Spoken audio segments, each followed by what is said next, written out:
My parents left me out of the family trust, so I used their hidden safe to prove my brother faked his disability to steal my inheritance. The lawyer's office smelled like old money and regret. I sat stiffly in a leather chair, still wearing my black funeral dress, as Mr. Holloway cleared his throat and slid a document across the mahogany desk. Per your parents' final wishes, he said gently, the entirety of the Lynn family trust, valued at $2.3 million, is bequeathed to your brother, Daniel, due to his permanent disability and ongoing medical needs. I stared at the page. What about me? He hesitated. You were excluded. The amendment states you chose distance over duty. Distance, that was one word for it. 5 years ago, I'd refused to sign on to Lynn Properties, a company built on flipping low-income housing into luxury condos while my parents smiled for charity galas. When I called them out for hypocrisy, my father said, "You'll never understand what it takes to build a legacy." I left that night, didn't speak to them again, but I came back when they died, side by side in a private jet crash over Lake Tahoe, and now I was being punished for my principles. Daniel, meanwhile, sat in a wheelchair by the window, head bowed, looking frail in a cashmere sweater. He hadn't walked since the accident 2 years ago,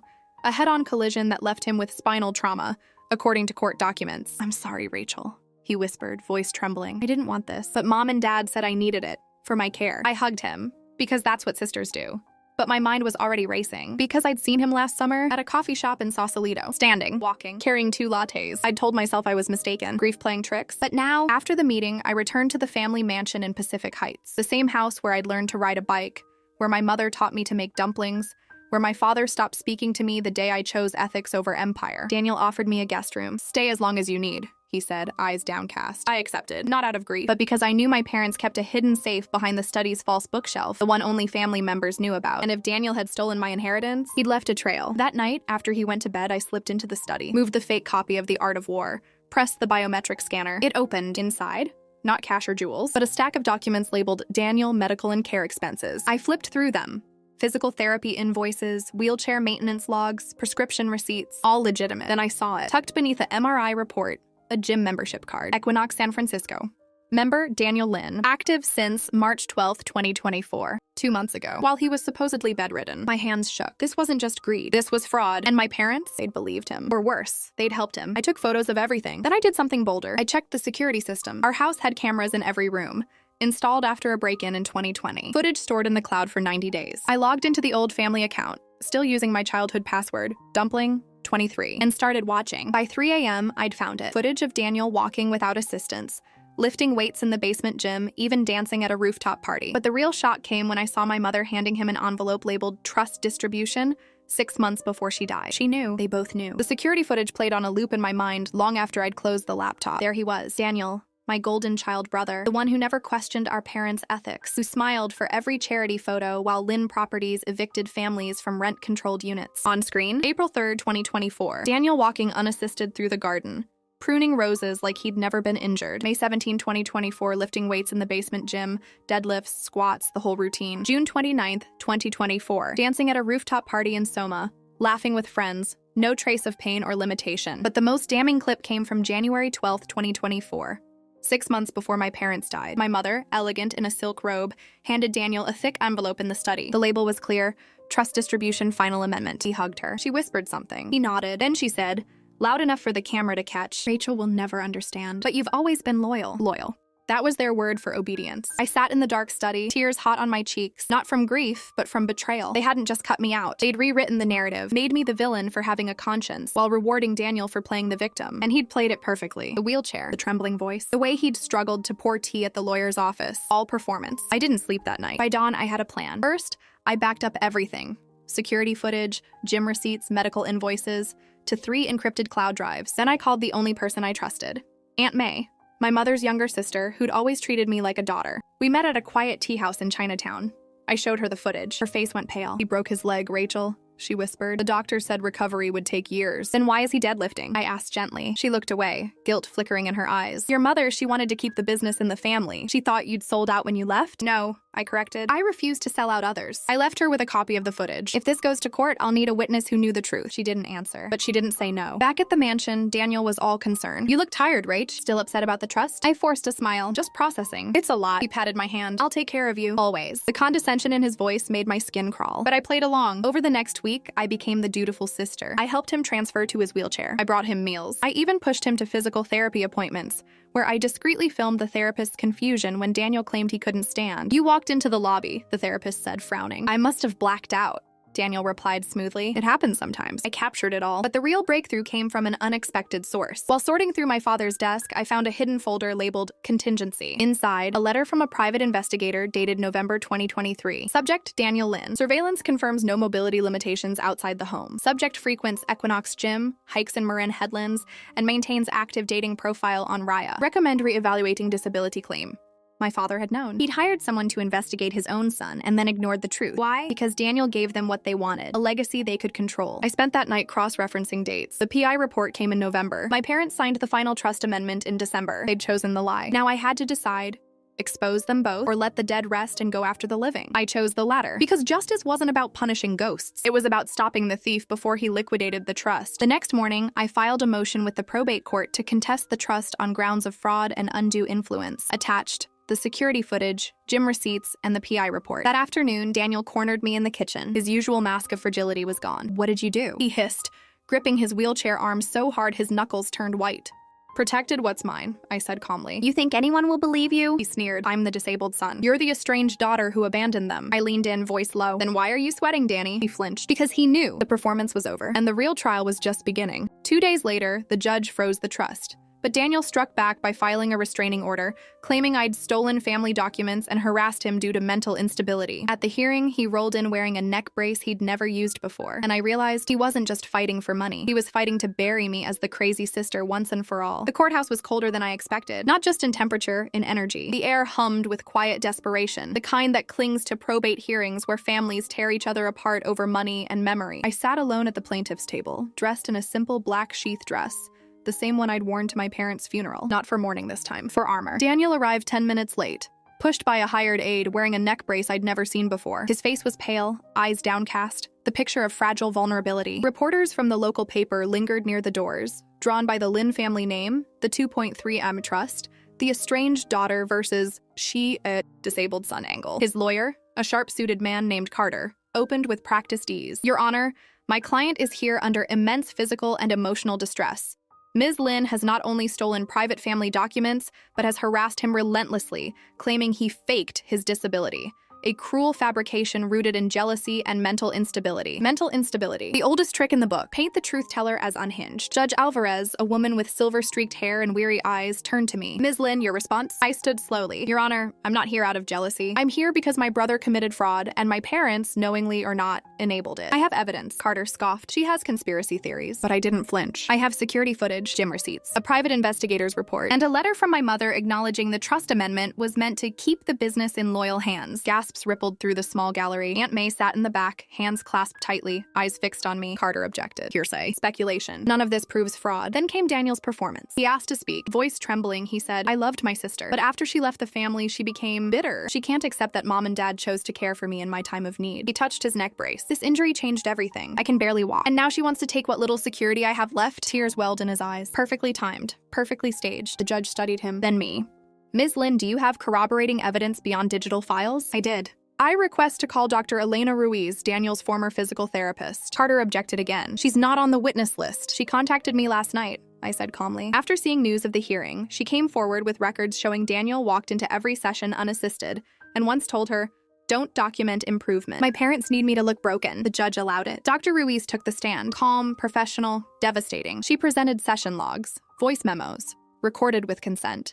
Even a photo of Daniel doing squats in the clinic parking lot. "He wasn't injured," she said plainly. "He was acting." Silence filled the room. Then Daniel snapped. "You're lying," he shouted, suddenly standing, no brace, no limp, pointing at the doctor. "You're part of her vendetta." The courtroom froze. He caught himself instantly, sinking back into the wheelchair, face ashen, but it was too late. Everyone had seen it. Judge Alvarez leaned forward. "Mr. Lin, did you just stand without assistance?" He stammered. I blacked out, adrenaline, but the damage was done." The judge ruled immediately. The restraining order was denied. The trust remained frozen. A forensic auditor would be appointed to investigate all claims, and Daniel was ordered to undergo an independent medical evaluation under video surveillance. As deputies escorted him out, He refused the wheelchair this time. He turned to me, eyes burning with fury. You think you won? They'll still see you as the selfish one, the daughter who walked away. I met his gaze. No, Daniel, they'll see you as the son who stole from everyone, including them. Outside, reporters swarmed. I gave no statements. Just walked to my car where Aunt May waited. She hugged me tightly. You were brave. I was truthful, I corrected. But as I drove home, I knew the real battle wasn't over. Because Daniel wouldn't go quietly, and if he couldn't win in court, he'd burn the whole legacy down. That night, I received a text from an unknown number. Check the basement. When I did, I found the family safe empty, but the wall behind it had been drilled open. Daniel hadn't just hidden documents. He'd hidden cash, and it was gone. The text came at 11:47 p.m., just as I was locking the mansion's front door. Check the basement. No name, no number. Just those 3 words. I almost ignored it. But something in the phrasing, the urgency, the familiarity, made me grab a flashlight and head downstairs. The Lynn Mansion's basement was rarely used. A relic of my grandfather's era, filled with dusty furniture, old holiday decorations, and the industrial HVAC system that groaned like a ghost. But behind a false panel near the furnace, a hiding spot Dad showed me when I was 10, there was a second safe, smaller, unregistered. I'd forgotten about it until now. I pried open the panel. The safe was there, but the dial hung loose, the door ajar. Empty. Not just empty, ransacked. Shredded documents littered the floor. A broken lockbox lay on its side, and on the concrete wall behind it, fresh drill marks circled a hole where something had been forcibly removed. My blood ran cold. This wasn't just the trust. This was the off-the-books money. The cash reserves my father kept for emergencies. The gold bars he bought during market crashes. The bearer bonds he never declared. I estimated $400,000 in liquid assets. Gone. I called the police immediately, filed a report for theft and tampering with estate property. But deep down, I knew who did it. Daniel hadn't just faked his disability. He'd been looting the family for years. The next morning, I met with the court-appointed forensic auditor, Lena Cho. She reviewed the security logs from the past week. He accessed the basement 3 nights ago, she said, pointing to a timestamp. 2:14 a.m. Disabled the motion sensors first, knew the system well. Of course he did. He'd grown up here, knew every secret, every shortcut, every lie this house held. But here's the thing, Lena added, zooming in on the footage. He didn't come alone. The video showed Daniel, not in a wheelchair but walking briskly, followed by a man in a hoodie carrying a duffel bag. They spent 22 minutes in the basement, left with 2 heavy bags. I froze the frame, zoomed in on the man's wrist, a silver watch, engraved. I knew that watch. It belonged to Victor Hale, a private equity broker who'd done shady deals with my father for years. A man who once told me, ethics are for people who can't afford power. Daniel wasn't just stealing, he was laundering. I spent the day tracking Victor's movements. Public records showed he'd chartered a private jet to Zurich 2 days ago. One way. They were running, but they'd made one mistake. In their rush, they'd left behind a single slip of paper in the shredded documents, a deposit confirmation from First Republic Bank dated yesterday. Account number redacted, but the branch, Geneva, Switzerland. And the amount, $387,500. I handed it to Lena. Can you trace it? She nodded grimly. With a court order, yes. But it'll take time. Time we didn't have. That evening, Aunt May called. Her voice was tight with fear. Rachel, I saw Daniel today. At the marina. He was loading suitcases onto a yacht named New Legacy. My breath caught. The Lynn family yacht, docked in Sausalito. Registered under a shell company. He's not flying, I realized aloud. He's sailing to international waters where no warrant can reach him. I raced to the marina at dawn. The New Legacy was still docked, but supplies were being loaded. Water, fuel, non-perishables. A crew member confirmed.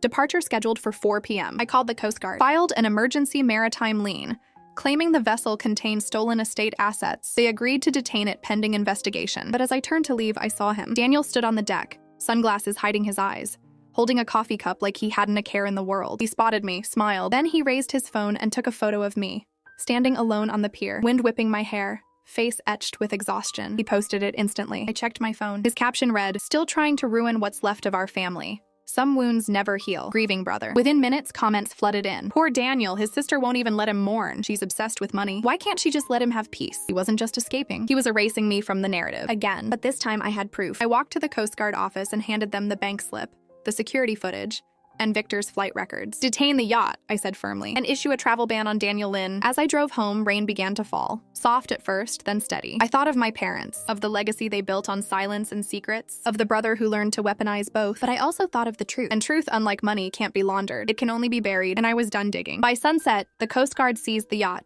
and found $387,500 in cash hidden in the engine room. But Daniel vanished. 2 days later, a package arrived at my door. A USB drive labeled "Dad's Final Words" and a note that read, "You think you know the whole story? Watch this." The package sat on my doorstep like a ghost from the past.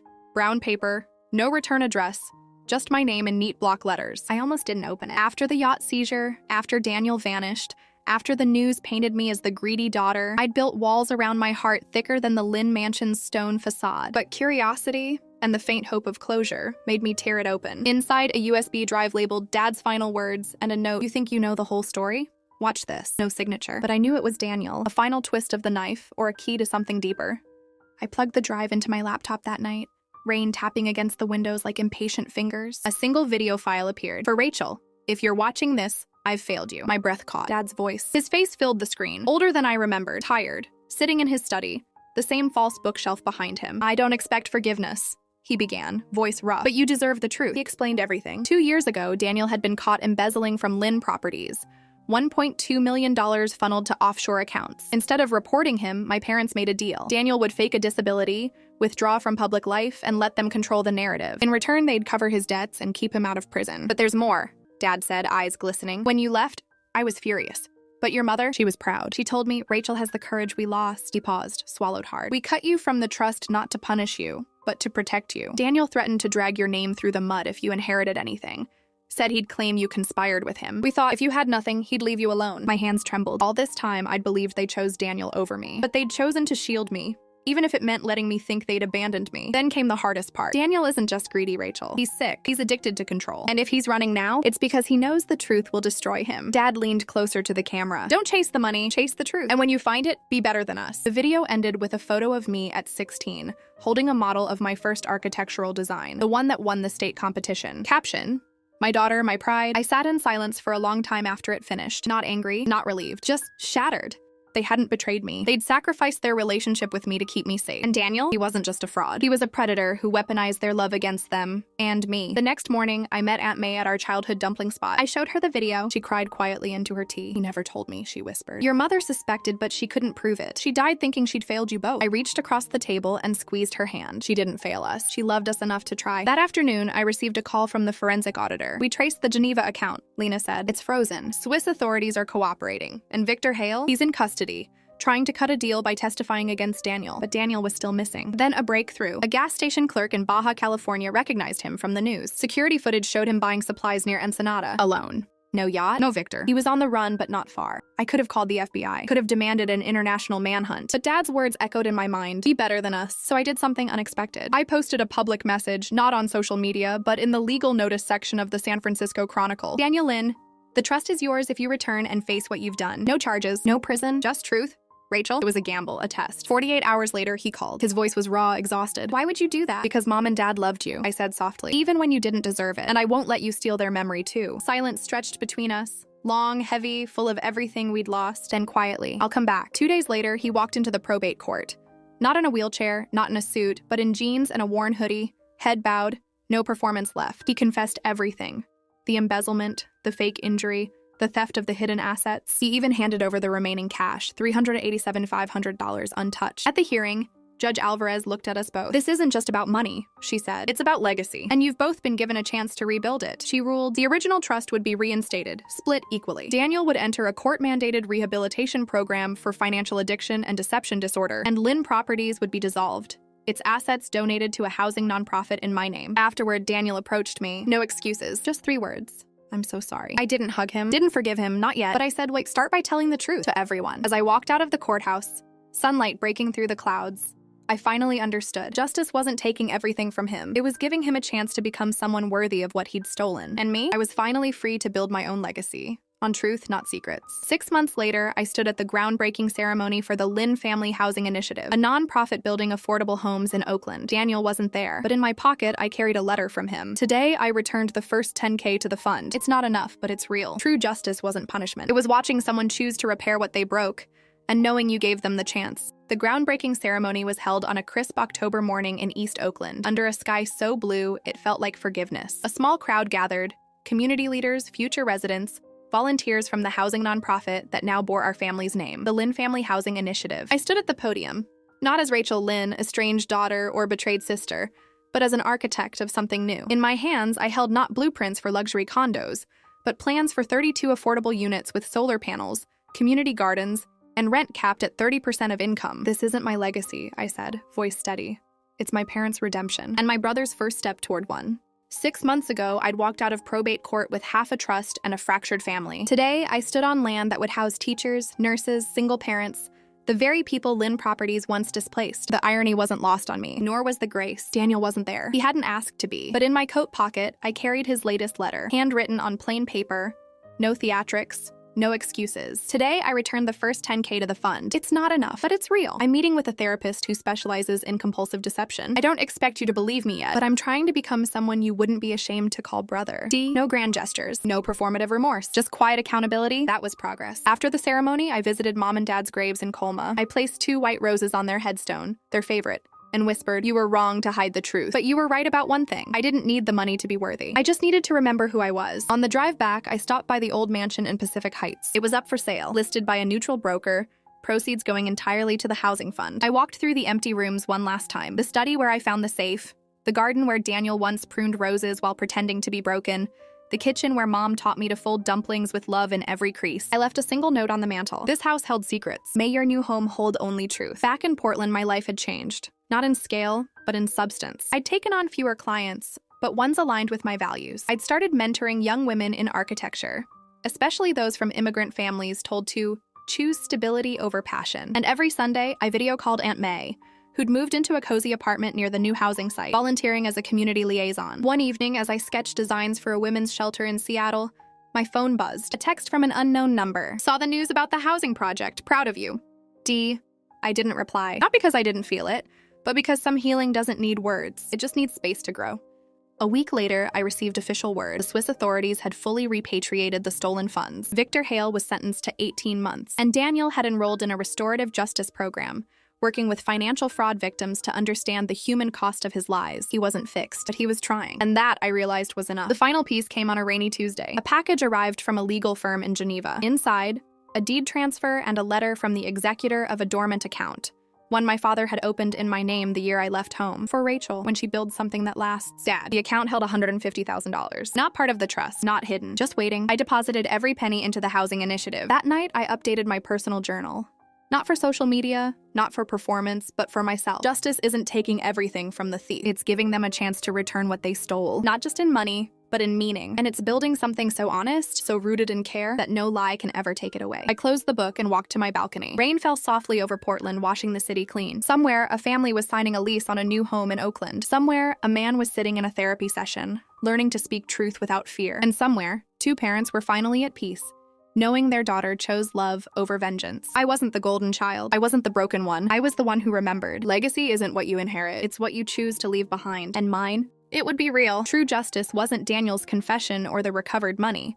It was the day a single mother moved into her new home in Oakland and told her daughter, "This is because someone chose to repair what was broken." Because the greatest revenge against betrayal isn't destruction. It's building something so good, it heals everyone it touches.